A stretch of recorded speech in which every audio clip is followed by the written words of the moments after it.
because we do more than just the self-serve walk-in customer. It's more than that. We offer a very robust, we run fully staffed stores. So when you walk in, there's always people that greet you. We do a ton of drop-off business. So believe it or not, the amount of people that drop off their laundry for our staff to wash, dry, fold is it's incredible. And then thirdly, we also run a pretty robust delivery service. So it's something where you can get on an app on your phone. You can order laundry. We'll come to your house, pick it up, bring it back the next day, neatly folded in a nice little branded bag, and you can set up subscriptions and things like that. So I call it laundry facility because it's more than just the corner laundromat. Welcome to the Cash Flow Fight Club podcast. I'm Mike Deaton. And I'm Lygia Deaton. Together as co-hosts in life, business, and this podcast, we're matching up the heavyweights of cash flow creation to see who reigns supreme. We do this so you can discover the best way for you to generate transformational cash flow and pursue the life of your dreams. So whether you're a side hustle seeker, full-time entrepreneur, or just looking to create job-quitting cash flow like we did, hit subscribe and grab your ringside seat for the most entertaining and informative investing show on the airwaves. Let's get in the arena. Let's do it.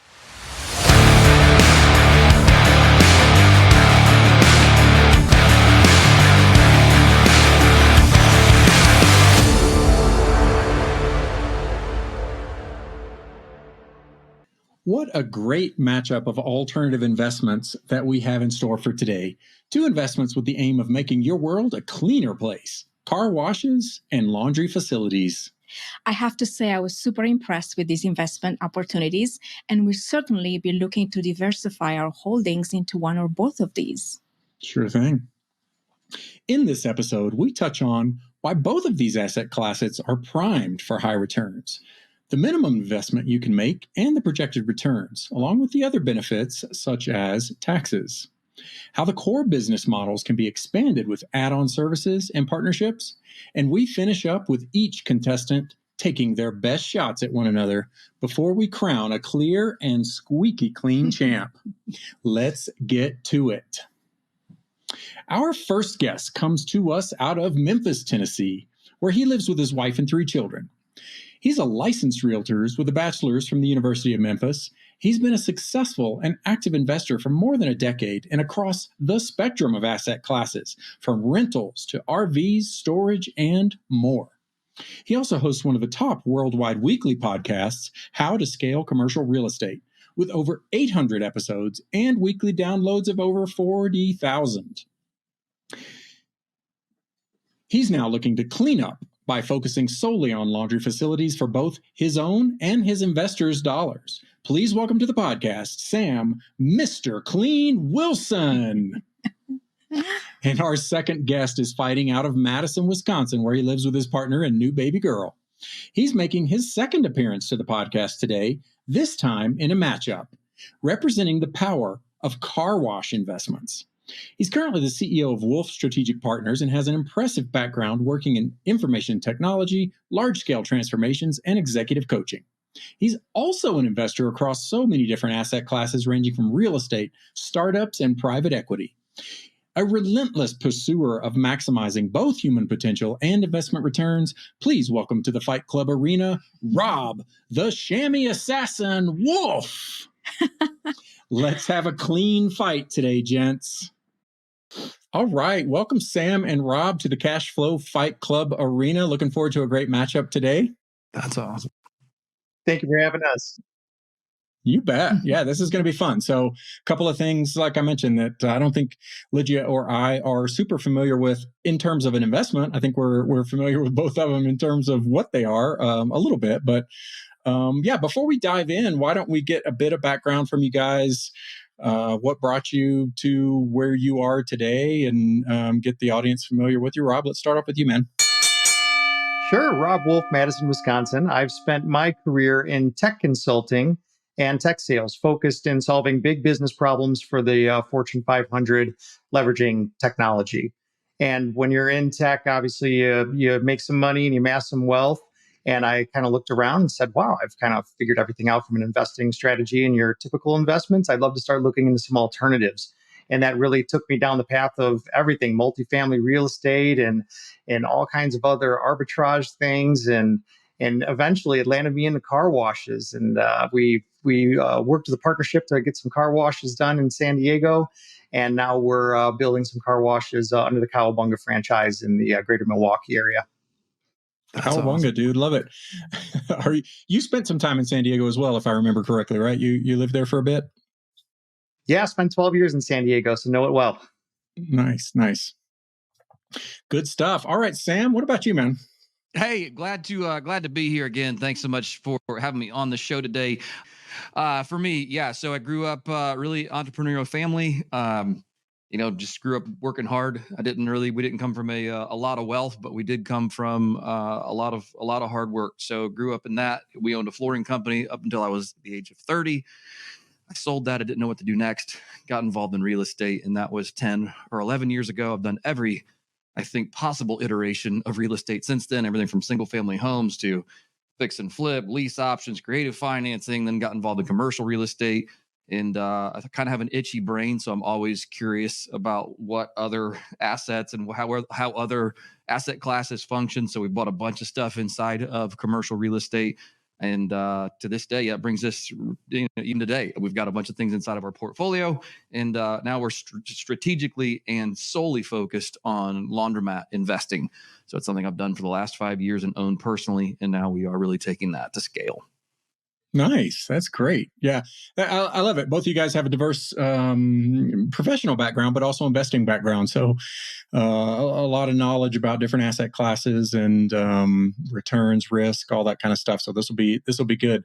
Let's jump in to round two here, where we get into the ins and outs of what the actual investment's all about. So we'll kind of touch on the basics of what it is, but then things like minimum investment, return on investment, risk, just however you want to present your investment. Sam, let's just stay with you. You clarified a point I wanted to touch on and make sure we were clear on, but exactly what laundry facility meant in your world. But let's go from there.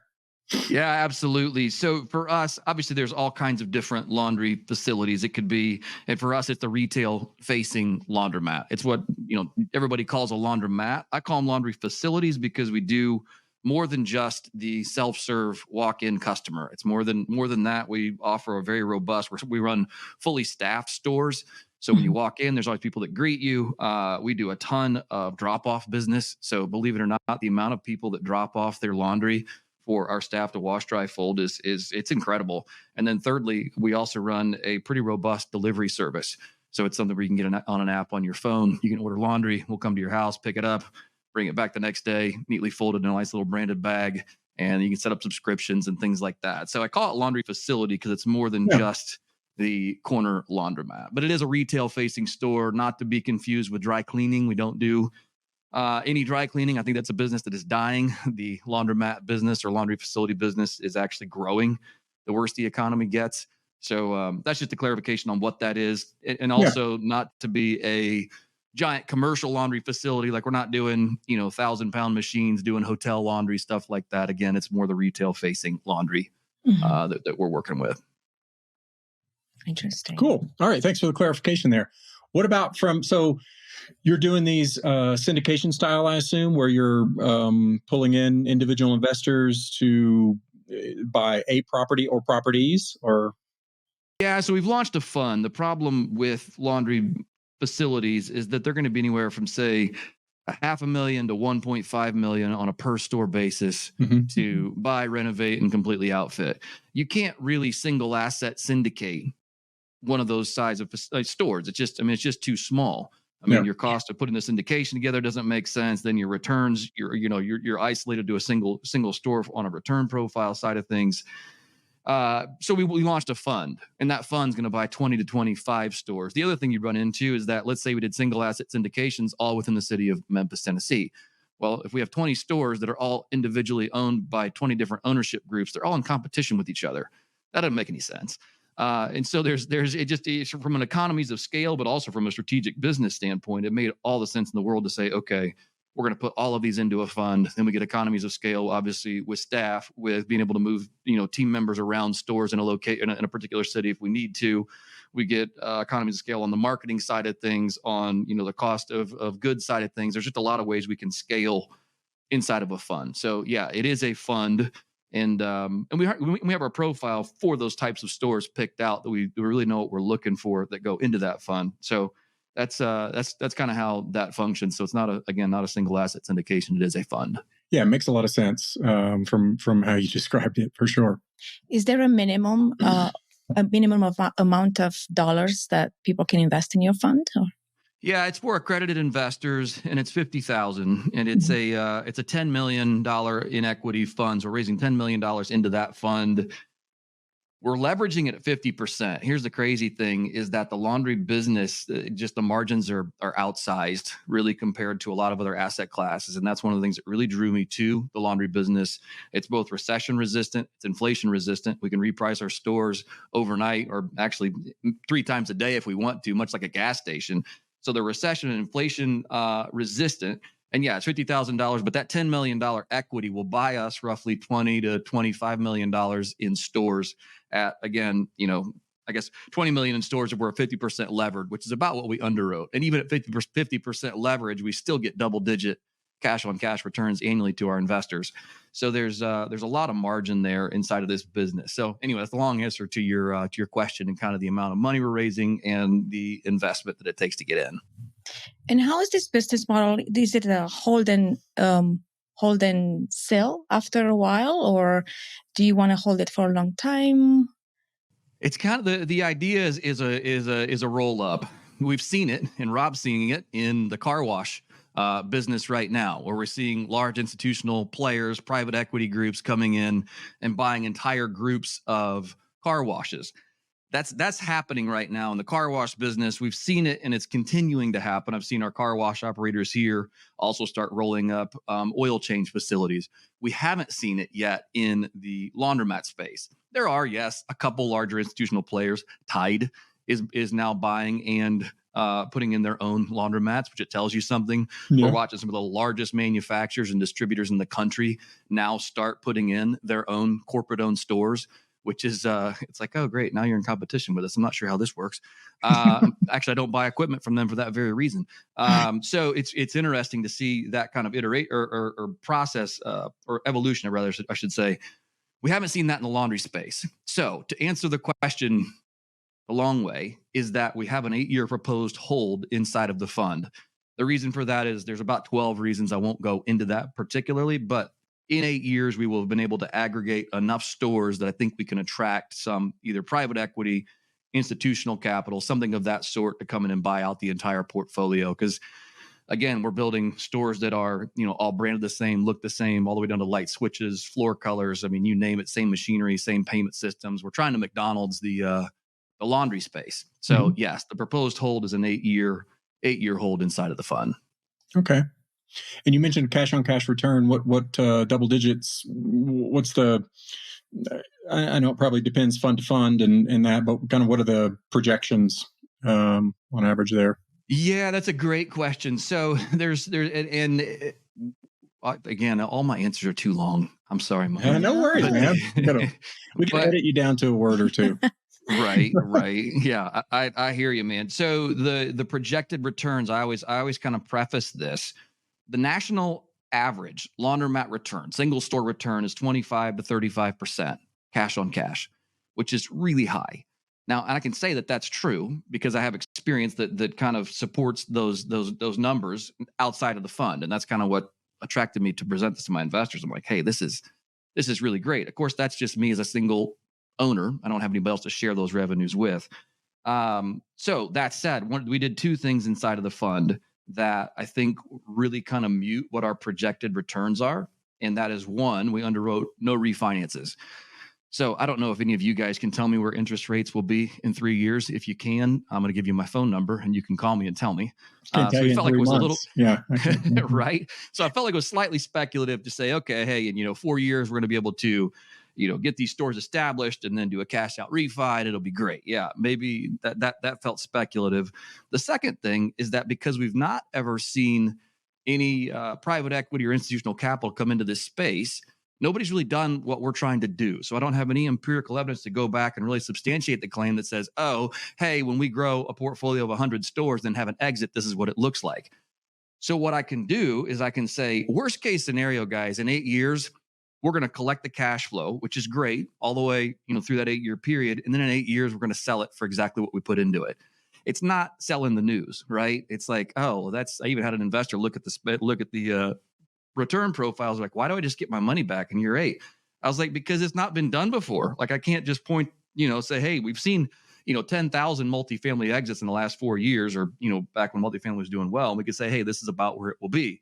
We haven't seen it in the laundry space. So that said, there's my, again, 5-minute answer to your 30-second question, is that we've projected an 11 to 14% cash on cash return, and then a 16 to 20 IRR over that 8-year hold, with those two factors that I just mentioned being kind of baked into that underwriting that I think bring kind of undersized projected returns for what we're doing. Okay. Yeah, great. So just summarizing, it sounds like from what you just said, you get your money out in year 8 and some cash on cash along the way.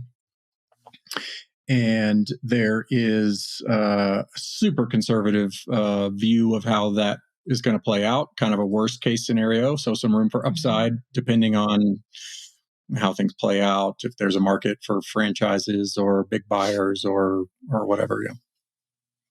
Nice. Okay, cool.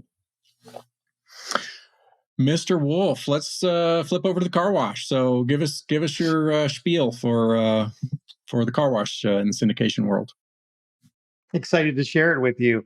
So much like the McDonald's model, the platform for owning a car wash is owning the underlying real estate. And the reason for that is because it's in a prime commercial zone. You always want to co-locate a car wash on an avenue that collects as many cars as possible that are able to take a right-hand turn into your facility. And when we're talking about car washes, there's really 3 versions of the car wash that people are either familiar with or not as familiar with. So let's talk about those. There's the self-service bays where you pull in, you grab the wand, you grab the brush, you do your own car wash, you pull out, you dry your own car. That's the self-service model. Then there's the in-bay automatic, meaning that you pull your car into a bay, and then there's equipment that rotates around the car. And it's either going to be friction-based or chemical-based, aka touchless. And what that means is that you'll insert your credit card, you'll pull into it, it'll give you either friction or chemical wash. It only washes one car at a time. As you pull out, there's blowers that blow the water off the vehicle, and then you're kind of responsible from then on out. If you want to dry the remainder of your car or adjust your tires or vacuum out your car, it's self-service at that point. And then there's the third model, which is the express tunnel, meaning cars queue up outside of the entrance of the tunnel. There's a loading mechanism. Either it's driven by a conveyor belt for wider vehicles, tires, or it's on a track. And there's usually somebody in the front to load the vehicle into the operation. And then it gets dragged through a tunnel where there's various applications of friction, meaning brushes that are agitating the dirt and grime off the vehicle, various soaps and chemical applications layered along the way, high pressure water, beautiful lights, sounds. It almost looks like an amusement park on the inside if you've been inside of one of them. And that's part of the allure of the express tunnel model, is that you get families that want to go in it because it's cheap entertainment for the kids. And it's always located in those same zones where you're doing other stuff. Now, the difference and the reason why we're only investing in express tunnels is all about the throughput. It takes about 3 minutes to wash your average vehicle from the time that the credit card gets inserted or the license plate reader reads your vehicle. And if there's a subscription on the vehicle, allows the gate to open up and you get loaded in. And by the time you're out, the vehicle is pretty much washed flawlessly, dried to, the 98th percentile dryness. And then there's a bay of vacuums where you can self-vacuum your own vehicle. Consumers have really indicated that they like the ability to not have to wait in line, especially if there's multiple cars queued up in one of those bay type washes. That's really the downfall of some of those other models, is the throughput. So when you invest in this large facility and you put it on a piece of prime real estate, and you put advanced robotics inside of the car wash to achieve the best possible wash, which is what really people are coming for.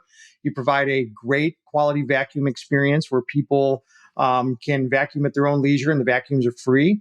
And then you give them an entertainment value. You wrap that around a subscription model where if you come into the wash 2 times, it's technically cheaper to pay for the subscription than it is to pay for that second car wash. So it gets people incentivized to wash their car more, because that's going to be, aside from your primary residence, probably going to be the number one thing that number one asset that you have inside your portfolio is going to be your vehicle. You're going to want to maintain that thing. So car washing is an integral part of society now. The vast majority of people would much rather wash a car than take their car to the car wash than they would wash the car in their driveway. So that's why we've picked car wash. It's a really good investment, and we like being part of the community. Yeah, it's a great one. And you do see a lot of different varieties, but a lot of the express tunnels, at least in some of the major metros, popping up around there. Let's get into the investment side of it. So minimum investments, kind of what you're projecting your returns. Are you guys doing single store or also funding? Yeah, we're doing a single asset, and it's in a accredited and sophisticated investor capacity. The minimum investment is $50,000 to enter the syndication, and we have very similar returns. Like you start seeing, if you're evaluating multifamily or laundromats or pretty much any other syndication, they're all going to tell you about the same sort of IRR, right? That 17 to 18% and 50 down. It seems kind of monotonous when you're talking to people, but the reality is that it's very finely tuned, right? There's competition in the marketplace. And you as an investor have to figure out how to allocate your portfolio in a way that reduces risk and helps you spread out some of those $50,000 investments so that you feel like you've got all your bases covered. What's great about the car washing is that we've taken that model and we said that initial $50,000 investment, because there's so many capital resources that are getting put inside of a car wash, all the equipment, all the automation, the facility itself, all of those things can be cost depreciated at a much higher rate.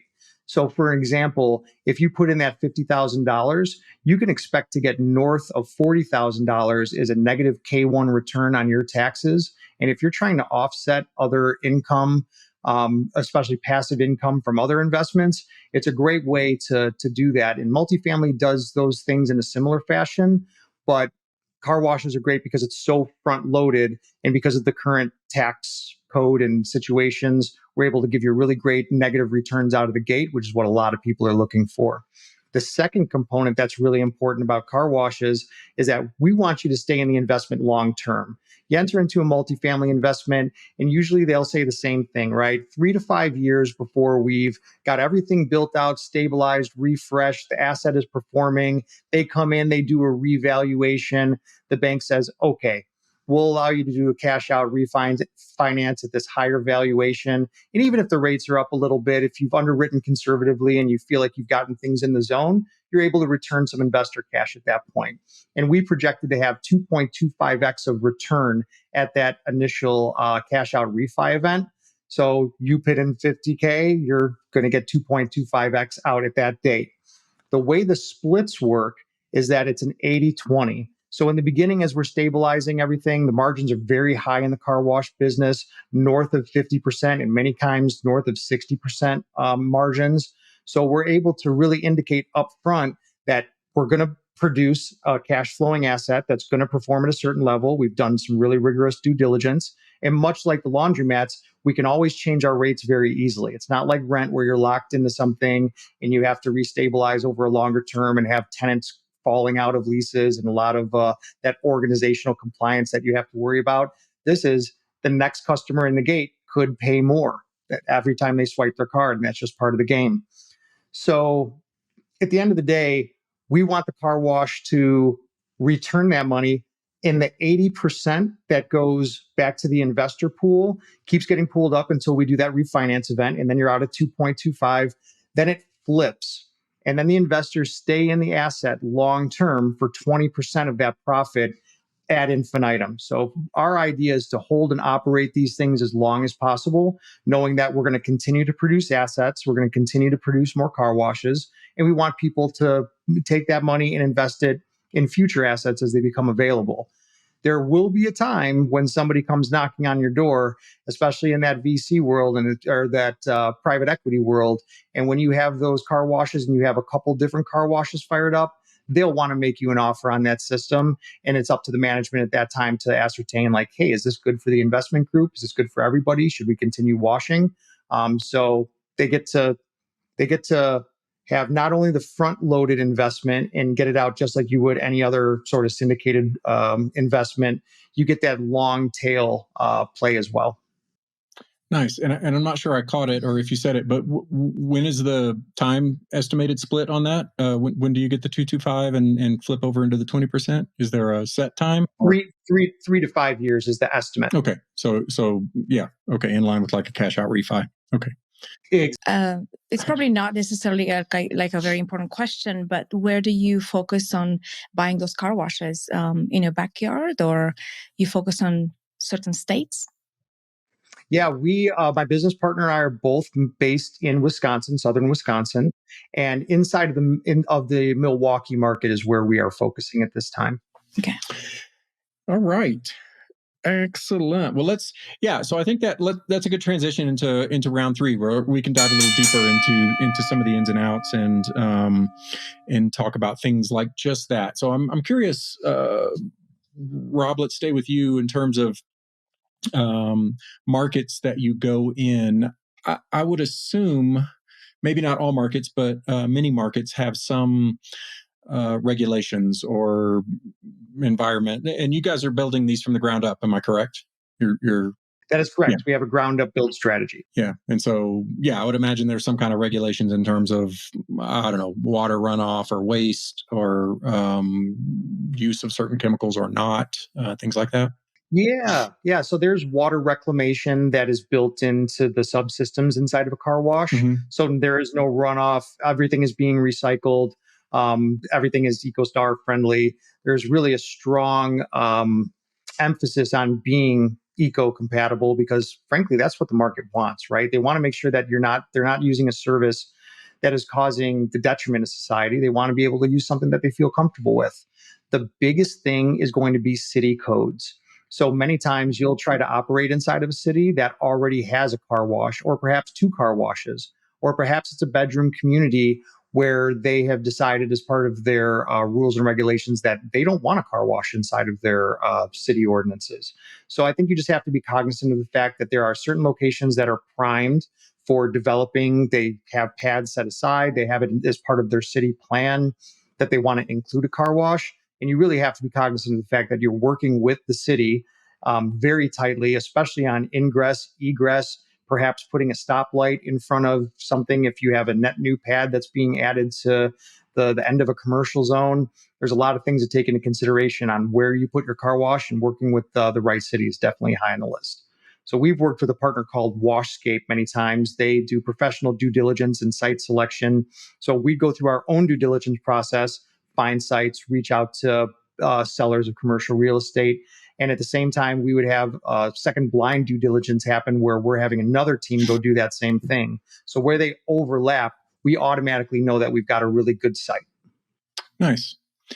And how about on the labor side? So I'm assuming there's some amount of staffing in these in terms of payment. Well, I guess payment can be touchless, but are there a minimal amount of staffing or something there? Absolutely. Yeah, you'll generally see 2 folks on the ground at any given time. And then depending on the number of car washes that you have, there could be a general manager that's rotating around, providing training, making sure that things are up to SOP. But the really most important part of the whole operation is the greeter at the front. Every time that somebody's using a car wash, they're taking their most expensive asset and putting it through a robotic mechanism that, frankly, could cause issues with the vehicle, right? Yes. And especially if turns are tight, if it's hard to navigate the car wash, if it's not well lit, like all of these things are really important to make sure that you get your customer experience right. But the most important customer experience is the friendly, smiling face that is greeting you at the opening of the wash, that's directing you right in the position that you need to be to feel confident that you're getting directed to the car wash and that everything is going to be safe. Nice. And to that point, I guess, are there similar companies in the space that will manage these, like a multifamily property management company or something like that? Or do you guys go in and hire that internal to the investment? So much like Sam was referring to, that he's under a blue ocean strategy, right? He's doing these roll ups. Not a lot of people are doing these. The same way with car wash management. And I was very surprised to find out that unless you're under the umbrella of a large publicly traded or large private company that's doing car washing, like Mr. Car Wash or some of these other folks, like they have their own car wash management systems in place. But they're in the business of buying underperforming assets, rolling them into a Mr. Car Wash and making money with them. There are teams out there that I know for a fact are building a specific product for syndicators and for mom and pops to outsource the management of their car washes to. I have not found any other folks that are doing it at scale, but I do know one that's coming to market. So this stuff is coming. Mm-hmm, mm-hmm. But today you guys are hiring your own team and kind of running it vertically. You know, it's the same inside of the multifamily real estate world, right?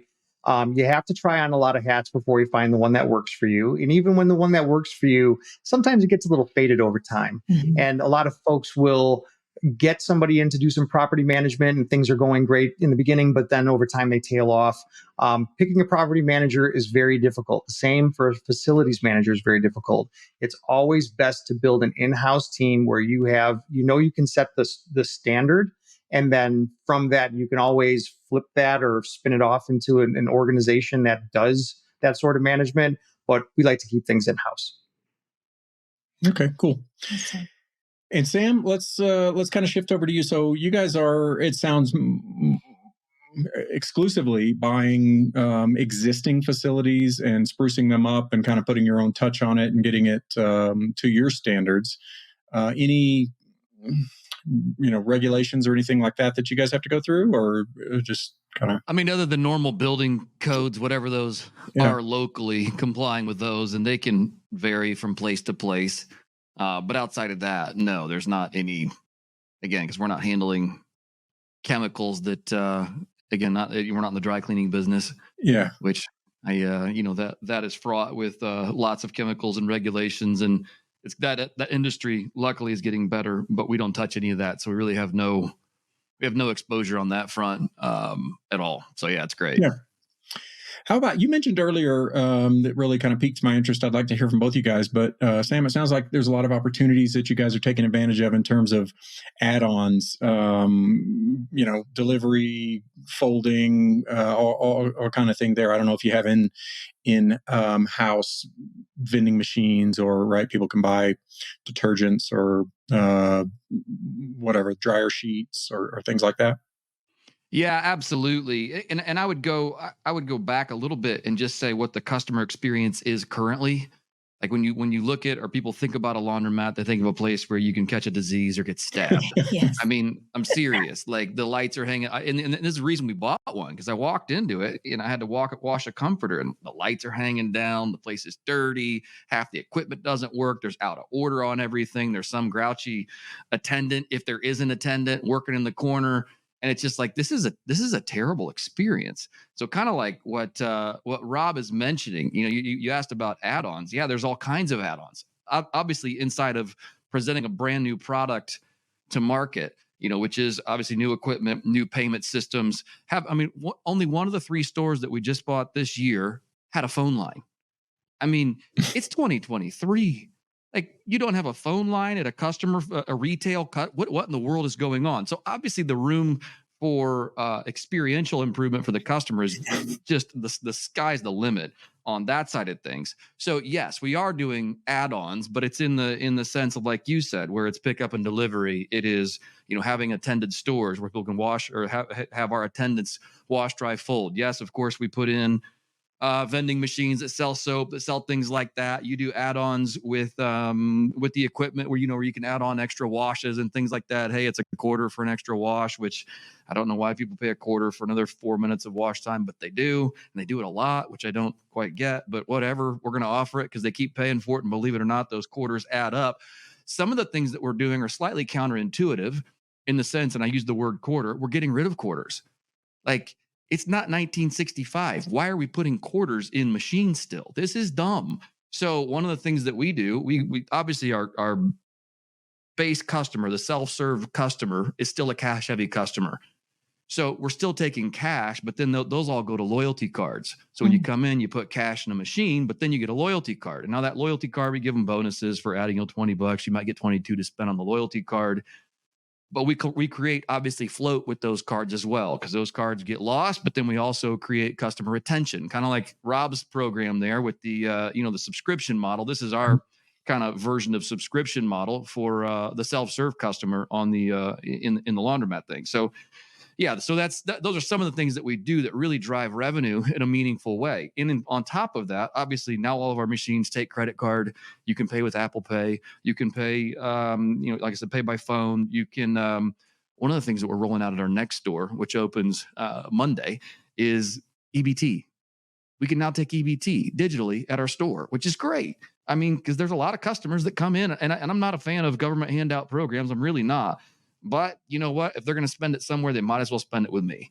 So that said, those are the kind of add-on things that we think about that are outside of maybe the traditional, put a gumball machine in the corner things that you see in a lot of laundry. And that's one of the things we actually don't do.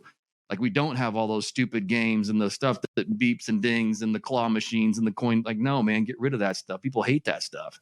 Customers come into those stores and they get mad because mom's got 8 loads of laundry to do and 3 kids, biting at her ankles, and all they want to do is mom can have $1 to put in the claw machine. So we get rid of that, and parents thank us. They're like, "Oh my gosh, we love coming here. All that crap in the corner for our kids to beg us to go buy. We didn't even put soda machines in."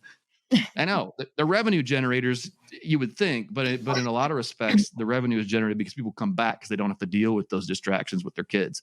So it's kind of there's lots of things that we do, but those are just some of them. Yeah, nice. I'm also curious how you handle your staff. Do you have a property management company that provides the staff for you, or you handpick your own staff?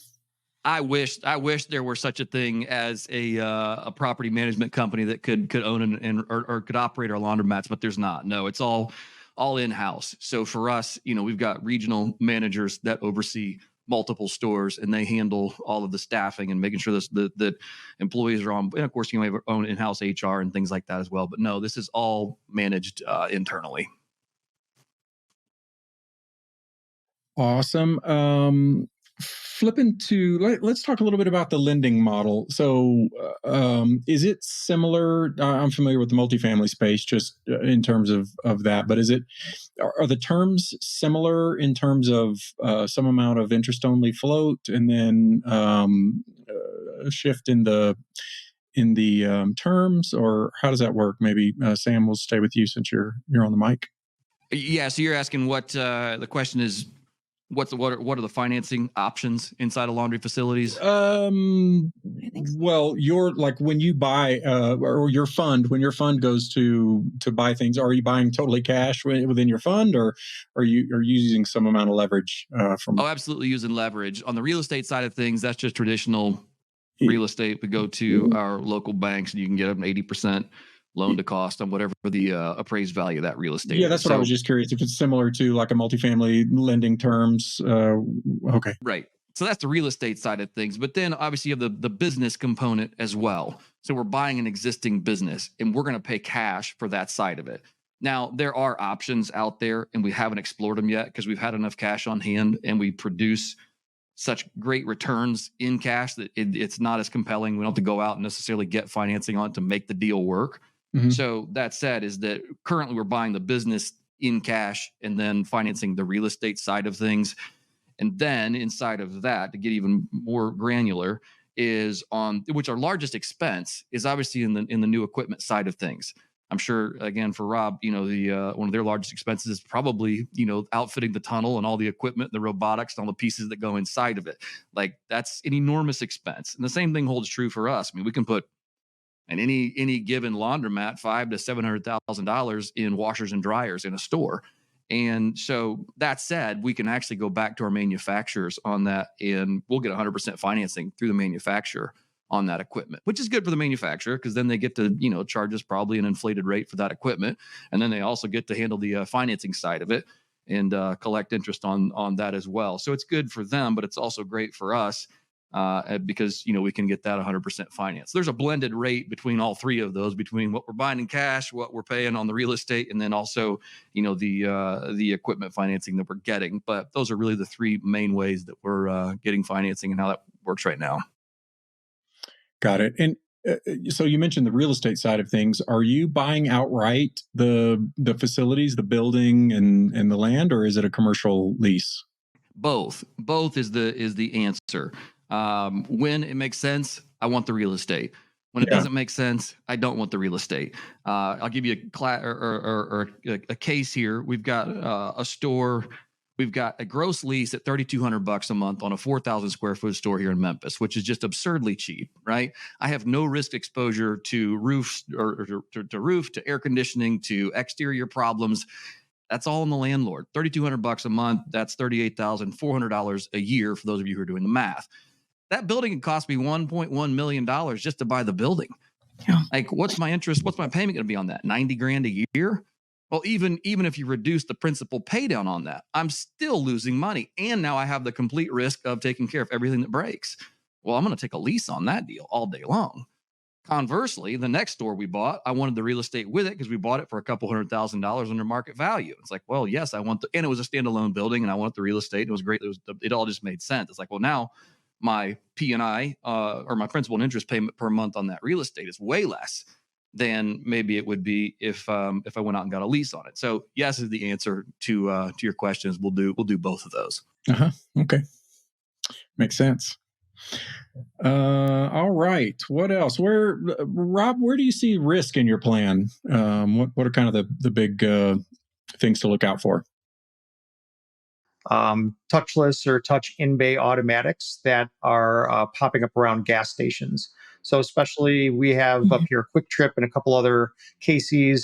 These folks all have pads where they've made investments in especially on the periphery of town here, where they are either building from the get-go a car wash, or that's just the master plan for the future. So that sort of having one of those pop up next to you would never be the end of the world, because as an express tunnel, I mean, the quality of the wash, the experience, the throughput, the not having to wait in line, the subscription model, a lot of those things are not offered as part of the car wash at a gas station. So the real thing is just to make sure that you don't, within a 3 to 5 mile radius, depending on how dense the population is there, you really don't want to have any express tunnel competition.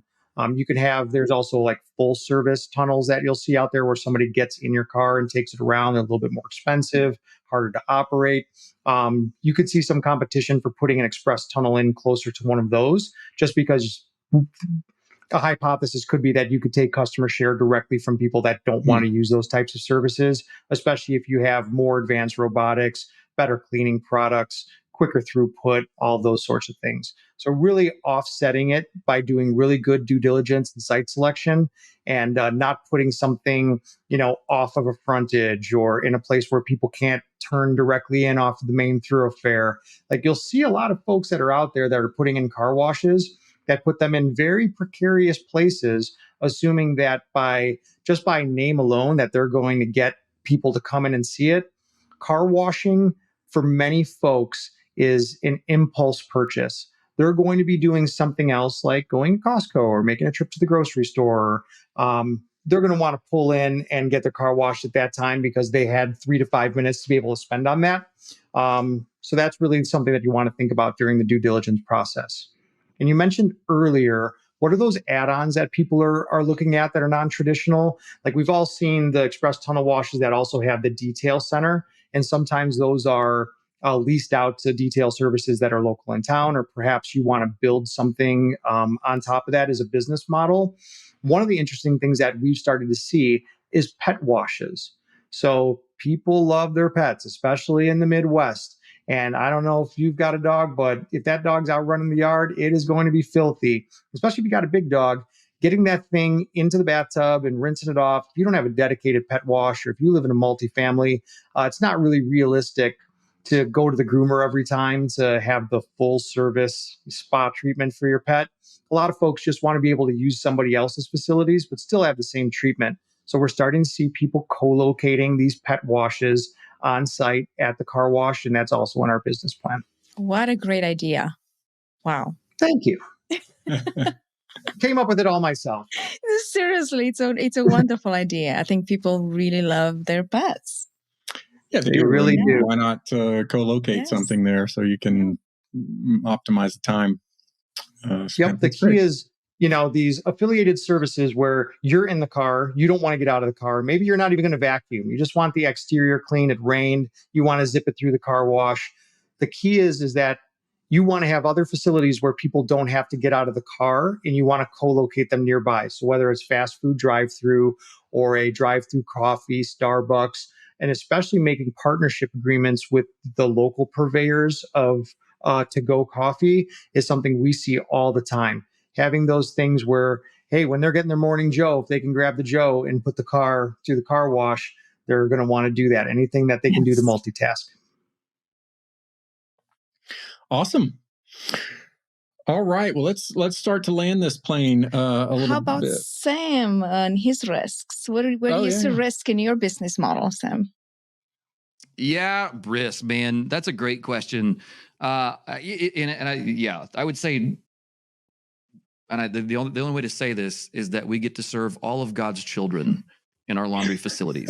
And so just let your mind run wild, and you can, picture some of the things that might occur. That's probably one of the risks is a security risk. We obviously try to offset that by having fully staffed stores. Yeah. And that cuts down on a lot of the stupid that can happen. But even so, it doesn't eliminate it entirely. So I think, one, there's a security risk because there's a lot of money that goes into these facilities.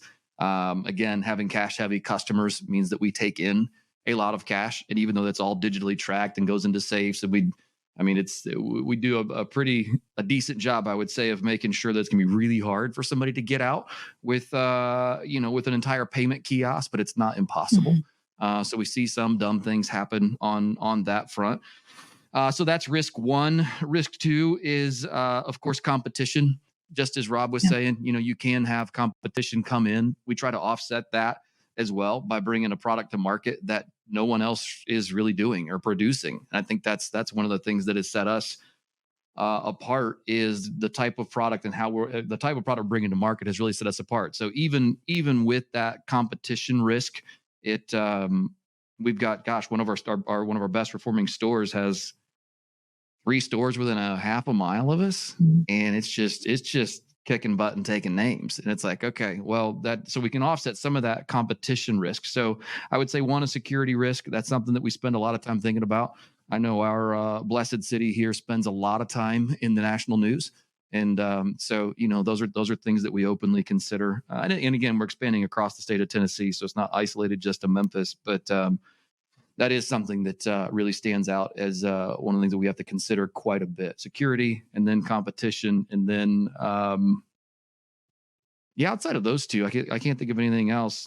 Putting a store again in the wrong spot, is certainly something that can happen. But to Rob's point, we do spend a lot of time and effort doing due diligence on whether or not we've passed on plenty of stores that just didn't meet our criteria, our demographics criteria for what would make a great store. Mm-hmm. So, those things again that we try to offset is by doing just great homework ahead of time. But those are probably the top 3 things I could think of off the top of my head. Got it. We couldn't left you off easy on that one. We had to share. We had to right. hear. Good catch. Thank you. Right. I appreciate that. Thank you. Good stuff. All right, let's kind of do a final pitch here. So, Rob, we'll start with you. But let's just say Lidge and I have $50K to invest. Why would we go with your product and your investment over the car wash? Over the laundromat. Or over the laundromat. Sorry. Yeah, thanks. So the gloves are coming off, but I believe doing it in a respectable manner. So let's use statistics. Gentlemen. Come on, Rob. Make The me gentleman feel boxer. Let's use statistics. From 2016 to 2021, the laundromat industry was seeing growth of 1.1%. On the other hand, the car wash industry saw growth of 2.9%, almost triple. 77% of drivers prefer to use a tunnel, automatic, or self-serve car wash rather than washing the car at their home. Only 33% of households do not have a washer inside of their house. So you could see that there's tremendous amount of market growth built in the car wash game. Yes, there's car wash, or that there's growth built in the laundromat game. It's not as high. Depending on the density, depending on the census of the area where you're co-locating your washing at for the laundromat, you may or may not be seeing the throughput that you might be seeing in other areas. So it's really critical to put that into the right spot. Pretty much anywhere that you stick a car wash, as long as there's no competition, people are going to come use your car wash. So we really believe in that model. All right. Good stuff. Mr. Wilson. I like it, Rob. You did your homework, and you got me with some statistics. And the problem here, Rob, is that I too want to invest with you in car washes. So it's I know this is for sport, so I might be sending you a $50,000 check here when this call's over, regardless.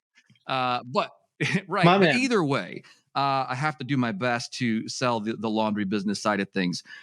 One, I appreciate your stat there on the growth side of laundromats. And I would say that you're absolutely right. Maybe there's not the footprint growth of facilities, but that doesn't mean that there's not an opportunity to capture market share. And by that, I mean, look at the number of business, i.e. car washes being one of them, where it's like, hey, there was a certain model for a long time that worked a certain way. Car washes have existed for a very long time, but somebody found a new way to do it, the express tunnel, and said, hey, look, we can then bring a product to market that more people want. And so the opportunity for us to capture that market share of the pickup and delivery business is awesome. I mean, the number of people that are ordering things on an app, we integrate with DoorDash and Uber. The number of people per month that DoorDash their laundry to our facilities is off the chain. So there's opportunities for us to, and again, if somebody said a decade ago said, hey, by the way, do you want to order McDonald's and have somebody drive it to your house? You'd be like, wait, you can't just get in your own car and go to McDonald's and bring it to your house. But people do it. Yeah. So we're seeing, yes, you may not see a footprint growth necessarily in the laundry business where there's a ton of new stores being built, but there's certainly an opportunity for consolidation and sophistication inside of the space that isn't presented, I think, in other asset classes. So that said, those things I think really stand out for us as an opportunity to improve, bring sophistication, bring some modernization to the space. I always say that the laundry businesses are like gas stations were in the 80s. Do you guys remember gas stations in the 80s? I mean, they might have had an exterior access bathroom. You went inside, there might have been windshield wipers and, say, some quarts of oil on the shelf. You go into a gas station today, and what do you see? There's sandwich shops. They're selling fried chicken. There's like 87 flavors of soda. You can buy, one of 1,000 drinks on the wall. The place is refrigerated. It's cool inside. The bathrooms are clean. Probably get your hair cut at some of them if you wanted to. That customer demand is also wildly changing inside of the laundromat space, where they're going, hey, we don't necessarily want to go in and feel like we're about to get shot. I want to come in and feel safe, secure, we have the highest rated, most reviewed laundries in Memphis, and we're most expensive. So we're a price leader in the space. And so I think for us, the opportunity to consolidate and bring a sophisticated product to market exists that, we're excited about. So anyway, that's it. Either way, I still love the car wash space as well. So I'm probably not doing a good job of fighting my competition as well, but I certainly love it. And a tip of the hat to Sam. You did a tremendous job today. It makes me want to rip the same check back to you. So we'll definitely have a conversation. Thanks, Rob. Appreciate it. Yeah, these are both great. Great. All right, Legend and I are going to take a quick minute just to confer notes here, and we'll pop back on with an announcement. You guys can chat amongst yourself or write each other checks or whatever you're going to do. All right, gents. So the time is now. I don't know. Do you want to? This was a very clean fight. Yeah. I see what you did there. We only fight fair. Very clean, focused matchup with both of these. So yeah, I love them both as well. I think these are great alternative investments, especially in today's moment where multifamily's on the ropes. Really, there's a lot of distress there. So I think these sound like both winners in terms of that. In terms of a business perspective, you guys both, I think, came at your final pitches a little bit with a business in mind. I think there is opportunities, car washes. I see those popping up lots of places, especially as you guys are doing, Rob, and then laundromats. I mean, those are, depending on your demographic and your market, for great reasons, good business as well. From an investor's standpoint, which is kind of where we're sitting today in selecting our champion, we're going to go with Rob and the car wash syndication, just because the returns, at least as described, are a lot higher, and also potentially in perpetuity, I guess, if you just hang on to them forever. But Sam, I think there's a lot of upside built into yours, so certainly I appreciate the conservative nature of the projections. But I love it, Rob. Well done. That's great, man. Thank you, Sam. Well fought. Yeah, great. But they're both great investments. I mean, I encourage anybody to check both of those out. Just especially, like I said, as an alternative investment, I think it's a little more stability than some of the rental models. And we don't believe. I love it. We do not believe in losers. Obviously, everybody's a winner, but we have to pick a winner. So that's right. I love it. We went with great. It was great. A fair fight. It was. Yes, indeed. Like we said, we like to end with a bit of gratitude. So, Rob, if there's somebody you'd like to give a shout out to, or two, happy to hear from you that's helped you along your journey. Yeah, I mean, thanks to Sam for making this a wonderful experience. Thanks to Mike and Legia for having us on today, and Mark Behrens, my Cowabunga car wash partner. We love you, buddy. Right on. All right, Sam, how about you? Oh man, I think I go back. I say this a lot, that real estate is one of the rare industries you can get into that is so collaborative. So I think about when I first got into real estate, the number of people that wanted to help, that wanted to just teach along the way, going to conferences, and everybody's like, "Hey, I'll tell you this. Sure, man, let's talk about that." Coming from a business where it was like everybody's held their cards real close to their chest, and man, you doing well means that you're taking from me. And it was like, so in that respect, I'd say just to the number of people like yourselves that put on a podcast, that spend time sharing free information, that just, it has been awesome. Even for the last decade I've been in it, to be part of such a collaborative and welcoming group of people, real estate professionals. So I would say just to the real estate professionals in general, it's been awesome. Yeah, well said. It is a team sport, and there is a lot of collaboration, not so much cutthroat competition. So yeah, I love that outlook. Thank you so much both for coming on the show. And for all the listeners that are inspired to take action and love your business model, what is the best way to get in touch with you, Rob? You can reach out to me at the Car Wash Capitalist podcast, info@carwashcapitalist.com. Awesome. Great. We'll get that in the show notes as well, and some of your other bio info. How about you, Sam? Yeah, just go to brickeninvestmentgroup.com. That's BRICKEN, investmentgroup.com. You can learn all about our laundromat fund and what we're doing here in the laundry space. So again, brickeninvestmentgroup.com. Terrific. Well, thanks again to you both for coming on the show, sharing your business models, and hopefully getting some great investment alternatives to the audience out there. I love both of these, and wish you both nothing but success, and let's stay in touch. Thank you. Bye, guys. Right on. Thanks. For those of you tuning in, we thank you so much for investing your time with us on the Cash Flow Fight Club podcast. We certainly had a blast, received some knockout insights, all while learning something new. And we hope you did too. If you had fun, please subscribe to the podcast wherever you watch or listen. Lygia and I truly believe the beauty of cash flow is having your money fight for you instead of you having to fight for money. So whether it's one of these methods or something else, we encourage you to dream big and take action. See you next time.